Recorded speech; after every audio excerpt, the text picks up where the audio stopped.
পৃথিবীর সমস্ত ক্ষত একদিন না একদিন শুকিয়ে গেলেও প্রিয় মানুষের কাছ থেকে পাওয়া ক্ষত কখনো লুকানো যায় না, থেকে যায় আমৃত্যুকাল পর্যন্ত।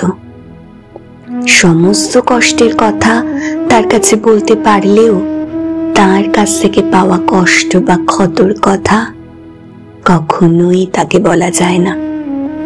তবুও আমরা চুপচাপ প্রতিনিয়ত কি নিদারুণ অভিনয় করে চলেছি রোজ। হাসি মুখে সব কিছু মেনে নিতে শিখেছি কষ্ট হলেও কিভাবে সকলের কাছে মানিয়ে নিতে হয়।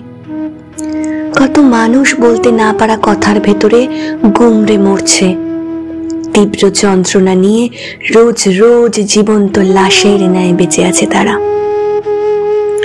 আগুনের শিখার ন্যায় তীব্র তাপে ঝলসে গেছে তাদের জীবন, জ্বলে পুড়ে খাক হয়ে গেছে তাদের সুন্দর হৃদয়। সর্বস্ব হারিয়ে নিঃস্ব হয়ে গেছে সবকিছু। এ জন্মে কিছু ইচ্ছে অধরাই রয়ে যায় আমাদের প্রত্যেকের জীবনে, যেগুলি হয়তো অনুভূতিতে সুন্দর, বাস্তবে কঠিন, ভীষণ কঠিন।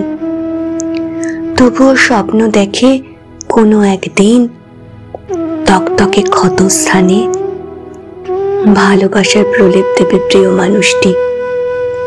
সেরে যাবে সেই দিন সমস্ত ব্যথা, যন্ত্রণা।